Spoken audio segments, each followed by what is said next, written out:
Hey everyone, and welcome back to VisitPlanVenture. Today I have a very special interview for you. We will be interviewing Victor, who is the co-owner of Empathy Manor and Empathy Organics. These are two separate businesses here in Kigali, Rwanda. And I'm very excited. He's a young entrepreneur. I have a lot of questions for him, and hopefully you can gain some guidance from them. So stay tuned. Definitely, you may want to take some notes throughout this interview. I will be doing a tour of Empathy Manor in the middle so you can get to see how the place looks up front. But let's get into it. I'm very excited, and I want to thank Victor up front for this interview. I admire what you're doing and keep doing well.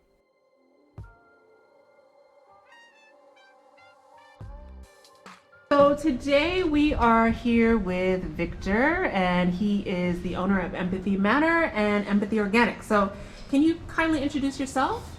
Tell us where you're from, how long you've been in Rwanda.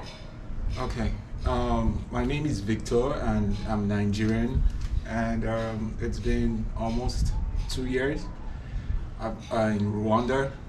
I've been here since 2019. I co-own Empathy Manor and Empathy Organics with my brother, and I'm here as a businessman. Okay, very good. Now, before you came to Rwanda, did you have any past business history in Nigeria Yes. as an entrepreneur? So even like right from school days, I ventured into fashion at a point. So like I've been into it for a while, and at a point too, like we had to open up a salon, a unisex salon, and that went up for a point too before like we started having some challenges as well back in the country. So it was like, okay, we have to venture out and do it more like in a bigger way. Okay, all right. So any lessons learned from that venture? Yeah, sure. Basically, it's just about choosing, like having, like prioritizing things, Okay. and learning on how to like keep records. And because I had issues with keeping records, Okay. and definitely affected me, and so like I had to learn it the hard way. So, but currently now, like that has helped me. That experience has helped me. Currently. Okay. Now, please describe the two businesses that you're currently running in Kigali. Let us know about that. Of course, I learned about you through the organic store because I love all things organic. So tell us about your two business ventures.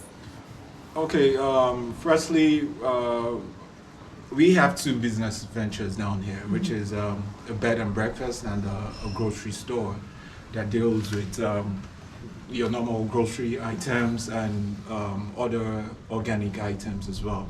So, talking about a bed and breakfast is basically for providing accommodation needs to people visiting Rwanda, foreigners visiting Rwanda, and also for locals that just want to relax and come up for like a weekend vacay or something. Yeah. Okay. And what was the motivation? Why did you choose those two? Because they're very distinct and they're different. Why did you choose the two of those? Okay, firstly, the very first business was the accommodation business, the bed and breakfast business. So, firstly, Rwanda is known for its travel and tourism. That's like the major market down here. So I was like, okay, how do we play play a role in the whole system? So the answer that got to me immediately was, you know what, let's open a bed and breakfast and accommodation facility. And that was it. And like I started talking things over with my brother, and it was Rwanda. It just had to be Rwanda. Yeah, we also watched a couple of YouTube videos as well before I was like, okay, you know what, let me visit and let's see how it goes. If it's not Rwanda, then probably somewhere else. So that's how I came here, and it's been great so far. Okay. And then the organic store, is it just because you love organic food or? Okay, so basically, Empathy Organics started from my brother runs that majorly in the States. Oh. So, yeah, so he has been into the business. So he was like, you know what, let's expand this, take this to Africa. And where better else to start up the brand than Rwanda, because we saw Rwanda as an upcoming country with so many features. So yeah, so we said, okay, let's open a store down here. Okay, very good. Now, for the organic store, describe your experience with the consumer education, or maybe the lack of consumer education. Do you find that it's difficult for people to understand the importance of organic products? What are your thoughts? Okay, that was actually like my first major challenge when it comes to opening the store, because at first we wanted it to be like strictly organic things. So firstly we had the challenge of sourcing for goods to sell organic items. So that was a major challenge, and now even the ones that I was able to source, like people, like the demand wasn't really there. So now I'm really caught up between paying my rent for the store and trying to like increase sales in the store. So, and also paying staffs as well. So I was like, you know what, let's we have to make this work.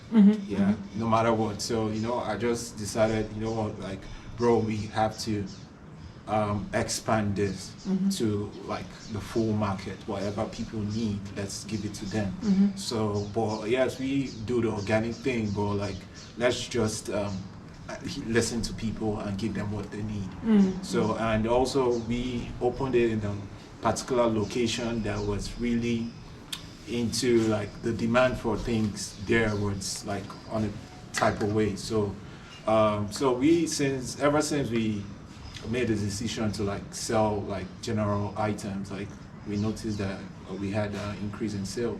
And we started getting money to pay our rent. And yeah, till date. Okay, all right. So you shifted to the conditions on the ground. Yeah. Okay, very good.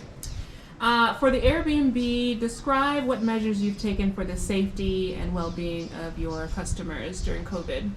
Okay, so basically, even like recently, I was telling you guys that I took my first shot, and actually they made it kind of compulsory for the hospitality unit down here for staffs to take the vaccine shots. And so recently we took our shots, and that's one of the ways we're sticking to the rules and regulations. And we also practice good social distancing here, and also anybody that walks into the gate, we make sure that the person is sanitized, and yeah, basic personal hygiene services as well. Okay, very good. And COVID has hit all industries hard, but you have managed to survive, right? Yeah. So can you share some key takeaway points that you've learned for business survival, specifically during this time with COVID? Okay, during this time, like, it really hit us hard. It really hit everybody hard. Yeah. So like, the most important thing is sticking with your vision and believing in your process. So like you said, like, when you're coming down here for any business, like, it's not something that you just wake up and decide to move down to Rwanda to start something up. You might have like what they say when someone says, oh, I have this money but I'm not using, that kind of thing. But like, you can have like that $3K or $5K that you're not using, and you feel that you can just come and dump it here. Trust me, that money will go down the drain. Exactly. So you have to like think it through, like what exactly do you want to come down here to do, and you make inquiries, and not just stop at making inquiries. Just visit, yeah. visit, and at the end of the day, after your feasibility studies, then if you're convinced enough, then you make the right move, and you keep going. Okay, very good. Describe the importance of marketing and social media when it comes to your businesses. How has that either helped you or has it been a challenge? Okay. Social media is it's like the number one free tool for any business to make profit. Yeah. Although it's not that easy as it's being said, because you still have to do the work. So firstly, let me start with an example. Like we have these candle lights, like tea candle lights, small in size, artificial candle lights that they work with batteries. Okay. So so recently I was like, I need to sell this. What's the fastest way of selling this? You know what? I just took pictures, uploaded them on my WhatsApp, right? And immediately I got the first sale. The WhatsApp there is social media. Yeah, exactly. You understand? Yeah. So like I didn't really need to leave my room or leave the house before making the sale. Instantaneous. You understand? So that's like one benefit from the advantage of using social media in your business. So as regards to this business, we're like on, actually that's like what has been keeping me going, because starting from the YouTube, because we're on YouTube, we're on Twitter, Instagram, Facebook, we're also on TikTok. Yeah. Wow. Although, like, it's not like I'm a wizard in that, but like we just like try to make content to like keep the brand going. Okay. We also have our podcast thing going as well. Because like even recently on TikTok, there was a content I posted like a couple of days, like 2-3 days ago. Like I got some engagement. We're like, okay, where is the store located? Yeah, so from that that engagement brings sales at the end of the day. So exactly. when you're into business, you're not just looking at the clients that walk into your front door. You should be looking at gaining sales from the social media as well. Yeah. And because social media is shareable, that even if someone comes into contact with you and they're not going to be a customer, they could share it to somebody else. True. Like whatever content you do about your business right here, if you wanted to go to another part of the world in the next couple of minutes, it can be done. Yeah. So, but you can't travel that fast. Yeah. So that's actually the benefit. Yeah. Okay. Yeah. Yep.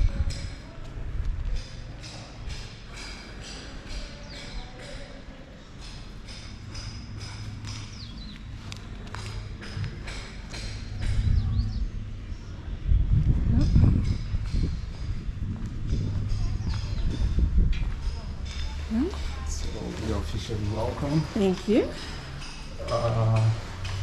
So you have the housekeeper facility. This is reception area. Where you get checked in. Yeah. And you get to take the precautionary measures for COVID. You get to sanitize your hand, and we check you in properly. And we show you to your room as well. Okay, very nice. Here we have a kitchen, like a general kitchen. Okay, shared kitchen. Yeah. There's also another kitchen downstairs. Okay. So right here comes like a shared space. Yeah, this is very nice. Space, where you can actually sit, put on TV, watch whatever you want to watch. That's right. And you can actually network here as well. Yeah. Have some meetings in here. Yeah, this is the moneymaker out here. Yeah, actually, these are our best seller out. So we have an amazing view. Yeah. It's pretty good at night. Oh yeah, I'm sure. So the guy that stays here that has a major advantage. That's our best room. Oh, this one here. Yeah. All right.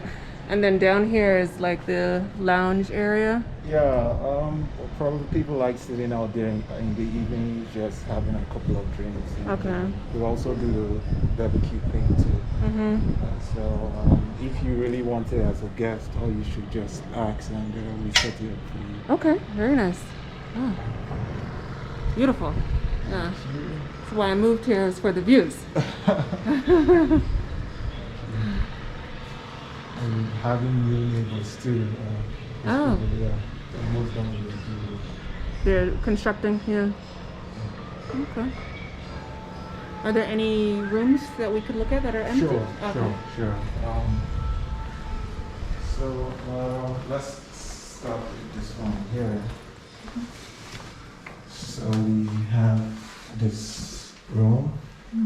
Actually, it's double occupancy. Like two Okay. people can stay here comfortably. Sure. Yeah, and The wardrobe. yeah, you have a nice wardrobe space. Mm-hmm. You have your table, you have your chair, just a simple. Yeah, very beautifully done. Mm-hmm. Then we have like the toilet out here though. Mm-hmm. Okay. And Is this only for this room, or is it shared with the? no, only for this room. Okay. Only for this room. Then with the bathroom and with the heaters there. Oh, the water heater. Or stay. Yeah.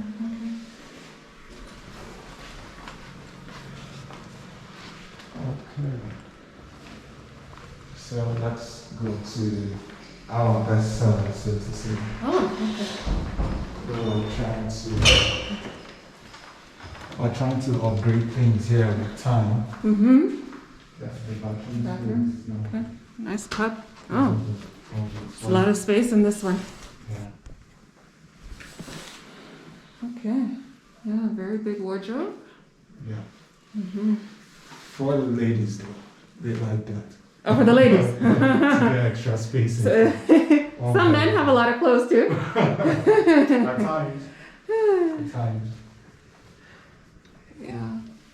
Yeah. So we all have options for different people. So we have options for people on a budget. Okay. Yeah. So we have the dormitory spaces downstairs. Okay. I could also show. Okay, sure. Yeah. That helps, especially when you're relocating. Yeah. Keep the costs down. We're still going to talk about how exactly you manage to like just move in and settle in. Oh, okay, sure. Yeah, we'll get into it.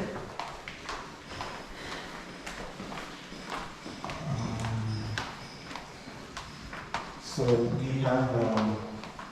Oh, this is a nice area. Huh? Yeah. So here is also a common space. So Okay. anybody can actually come here to you can have your Zoom call here. Mm-hmm. Yeah, and you can like network. It provides like a area to network and sit, Mm-hmm. do your computer work and Mm-hmm. everything. I like that. You have a little cubicles here. You can also stay here to eat as well. Okay. Mm-hmm. So we have this dormitory space too. Yeah. Okay. So if a family has children, maybe they can stay in this room. Yeah, Yeah. there was a time we had like a couple of students that came in from the States. Okay. So they were okay with the space and this is where they stay. Okay. Very nice. And it has a desk. Yeah. Perfect. Mm-hmm. Okay.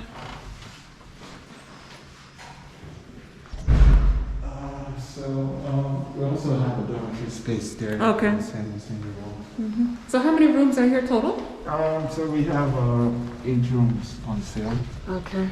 So we also have a balcony area where you can So- sit, Mm-hmm. have a drink or two, Yeah. just relax and enjoy the view. Mm-hmm. Yeah. Yeah. Okay. Very nice. And people do their laundry while they're here?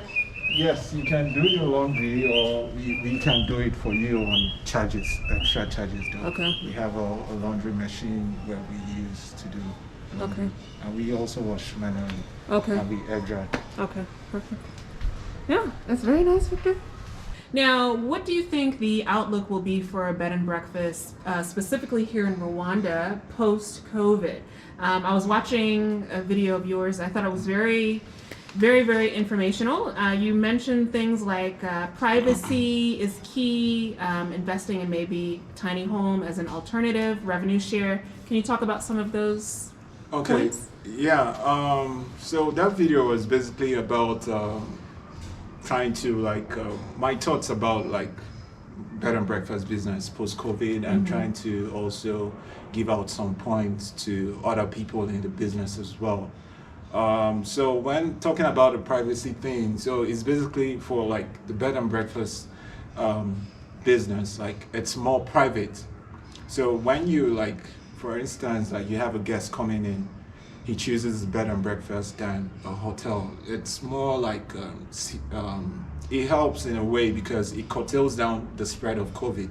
Yeah, because here has like a limit number of persons that we can house in this building. But when you go book a big hotel, you have so many people, both the staff, we're not even talking about the guests now, you have a whole lot of staffs going up and down. So you don't know who this person has come in contact with and all of that. So before you know it, there's a tendency for COVID to spread in those spaces than in a smaller unit like this. So so that's the privacy thing. Okay. You mentioned investing in tiny homes or like RVs, tents, and cabins as alternatives, which I think is that's right up my alley. So.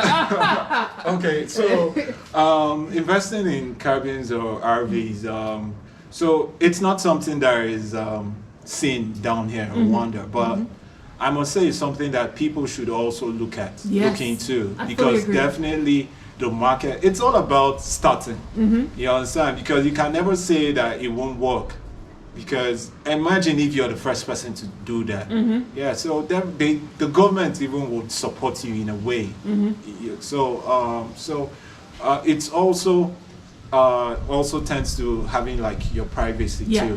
When you're inside an RV, it's just you and whoever you're, or like your family or whoever, your friend, you understand, just that small unit. So the cabin too, so it's just a small space. So that's the best way to curtail down COVID during this period. Yeah, and I think Rwanda has such a unique location with all of the lakes here. If you buy, just for example, you get like a piece of land that has water views, you can put like a couple of luxury tents on that land. And I mean, that is a whole different model, right? Sure, definitely. Yeah, definitely. I think it's fantastic. Sure. Now, revenue share model. Can you please educate us about that one? Okay, the revenue share model is all about, it's actually a system whereby, actually a system that helps us out during this period. Because, trust me, I'll also say big ups to my, the landlord of this place, because we're renting this place for the business. So he's been a nice person so far. If not, trust me, I'll be out of business right now. You have to, if you're looking at going to the accommodation business, you should be looking at getting a very good person as your landlord, right? Because it really helps, trust me. So the revenue share model thing is when you're in a situation whereby you can't make up, you're not really getting revenues as supposed to. So you can't even like pay your rent, and you have other bills to pay. So the next thing you go is, like, for instance, you're starting up in the business. So firstly, you tell the landlord that, you know what, we're going to agree on a particular rent for this place. But assuming like you have like unforeseen events such as the COVID event or any other unforeseen circumstance that happens. So you guys have an agreement whereby he takes 90% of what comes in and you keep 10% of what comes in. In that way, like you're not tensed up about, oh, the month is coming to an end, you need to pay rent and all of that. So like your records are open for him, like he sees what's coming in. So whatever comes in, even if it's just $50 in a whole month, he already knows. So you split that into 90 to 10. Yeah. So and and that's it. Okay. Is there a reason why you chose 90-10, or can it be different percentages? Basically, you can actually still negotiate, but to be though easier, it's hard before you see a landlord that will even agree to that. But to make it easier, on his own side, you have to be fair because first of all, it's his building, yeah, and no matter what he's looking at is if you're not making money with his building, you have to leave. So he puts someone else. So if you actually really want that property for your business, you have to devise ways of getting him. Right. Yeah. Okay. You can even or I was thinking about starting to like go like meet some landlords. You have landlords here that have houses, house owners that they're not really living in that house. They're not using it for anything. So you can actually talk to them and you know what, I can make some bucks for you on this house. Don't worry about the staffing, thinking about logistics and everything. I'll handle that. All I'll do is this is what I'll be paying you at the end of the month. You can have that particular conversation. Okay, very good. Do you think there's going to be less competition post-COVID or more competition with the bed and breakfast? I think it might be a two-way thing because like this COVID really hit the industry harder than expected. So there are a whole lot of businesses that had to shut down because of this COVID. So that's because of those businesses that were shut down, like that reduces the competition in a way. But you're also looking at, like in a few months' time, people are also coming in to invest. Like someone can decide to come in tomorrow to start up a bed and breakfast as well. That's also a new player in the industry. So I think the competition will keep increasing as time goes because new players are coming in on monthly basis. Okay. Now, through these difficult times, what motivates you to keep pushing forward as a business owner? I think, as you said, it's been difficult, but you and I were talking earlier, and I think that it's phenomenal that both of your businesses are still running. I know it's been very difficult, but what motivates you to keep pushing? So like the very first, maybe the only motivation I have right now is the fact that I won't say that I have no choice. Actually, people have choices. So I think I've made that choice to kind of like succeed in life. Yeah. So having that at the back of my mind, when I remember that, I need to do this to get to this level, or I need to send this email, I need to do that, I need to go here for this. You understand? Like, and once I have that in my mindset that would take me, that's like a step to the next phase. Like I don't have any other choice than just to do it and keep going. Although like you do have a choice to not do it, but you choose to do it. I choose to do it exactly. at the end of the day. Yeah. So that's excellent. Yeah. Now, I notice on your channel you do a lot of interviews and collaborations with some fellow business owners, even if they're not in your industry. So I really feel like that is important. What motivates you to do that? Firstly, I must say, please, everybody should subscribe to our channel, Empathy Manor YouTube channel. Is Empathy Manor. So in Empathy Manor YouTube channel, we talk about different content, way from real estate content, hospitality content, tourism content, travel content. Like we're bringing in some entertainment too, like different things happening, like different stories happening basically in Rwanda. So, and I also take out extra time to take you on the journey of what's happening down here when it comes to the business as well. So it's more of like a learning. You like to learn lessons from the other business owners? Yeah, sure. So me doing content with other businesses also has helped our business as well, because like, first of all, coming down here, I didn't know any single body. So I was like, man, for me to like go to the next level, I have to meet people. I have to know what's on ground and how to play my own part. So firstly, when we noticed that, we're going to kick off with a bed and breakfast, I was like, what would make us stand out a bit? So we're like, we have to start up a channel. like people follow the process. Yeah. You understand? So though like it wasn't my thing, but you know, but then like I said, no choice. I made a choice anyway. Yeah, you made a choice. So I It's went smart. on to do it. Yeah. Uh-huh. I went on to start making content on the channel, and it has helped the business because as people as I make content with other people, other brands, they get to know about my own brand, and they also try to like spread. It's the businesses are mostly about referral. Yeah. So as people know about your business, and once you're like you have integrity about your business, definitely they want to refer you to whoever that demands for your services. That's right. That's right. Now, one thing I love on your channel is that you did a community and charity outreach effort. So tell us why you did that and why is it important to you? So the outreach was basically for the store for Empathy Organics, and actually we made that outreach like 2 times in a year. So the first one was done during the Kwibuka period.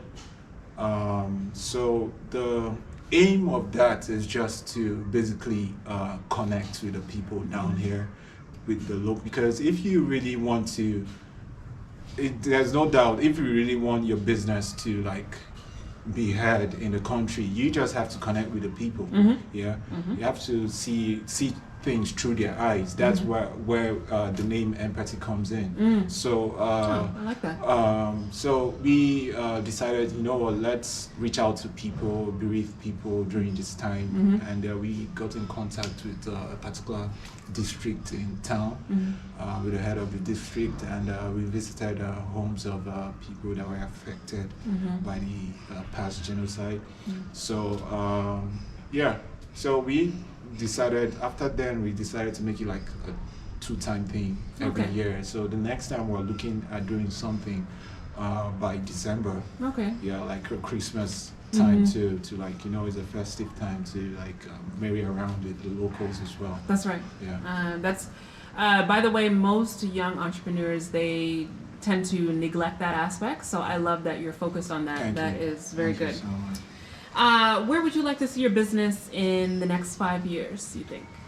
Well, I must say I'm really excited. I can't wait for the next 5 years, but like there's still a whole lot of work to be done before then. Although like we've been like the pace at which we were moving was kind of like reduced because of the COVID, because the plan was to start up in Rwanda here and also look at expanding in other neighboring countries in East Africa.